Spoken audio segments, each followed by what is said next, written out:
The Kanye is weird, huh? Yeah, even for a guy in a ski mask, that was a pretty bad decision. He's a big Hitler fan, that Kanye. I don't know who wants to break it to him. I do not think the feeling would be mutual. I don't. It does bum me out that now the playlist at the neo-Nazi rallies, it did level up a little bit.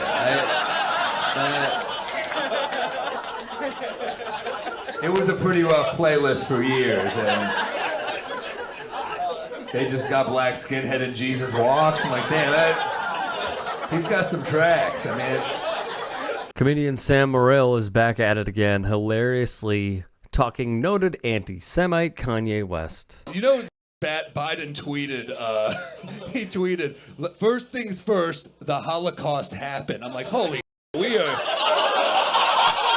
we're in a bad place, I think, that we have to, our president has, and then I thought if Trump were president, he'd be like, look, nothing's for certain. We don't. And also those who clearly now align with Kanye. Jews will not replace us! At Charlottesville, Nazis marched, chanted Jews will not replace us, and unalived Heather Heyer. Morril saw this and said in his special, we're not. He would add, I don't know if you know any Jewish people, none of us are gunning to be a gas station attendant. There's a lot to Kanye, as we know. None of it good.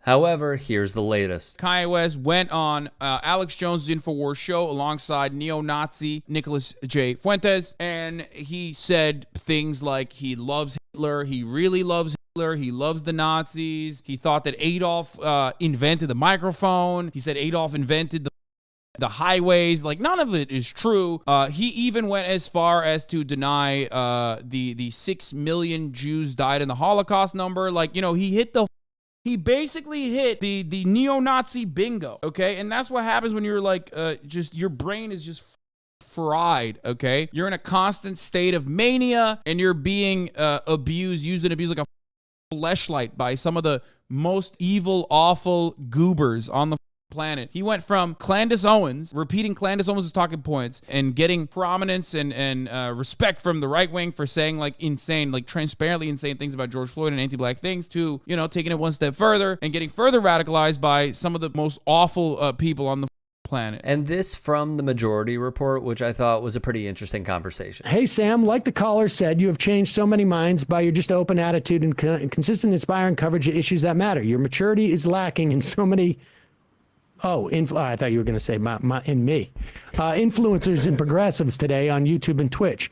Example, Hassan Piker has a hard-on for inviting Kanye into his podcast, and he might be participating in a so-called debate on a Twitch stream. He even went against his own community to say he would 100% platform Kanye because he will push back on Kanye. Why can't he get his ego out and realize how bad such platforming is? I mean, I don't know that I would have Kanye on, only because I think he's got some mental issues. I think there's a difference between platforming somebody and platforming somebody to criticize what they're doing. I think the net impact is very, very different. In fact, I think it's important to do the latter. Kanye in particular, though, like, I agree with you, Sam. It's just he's going through something personally, and he's kind of, I don't know.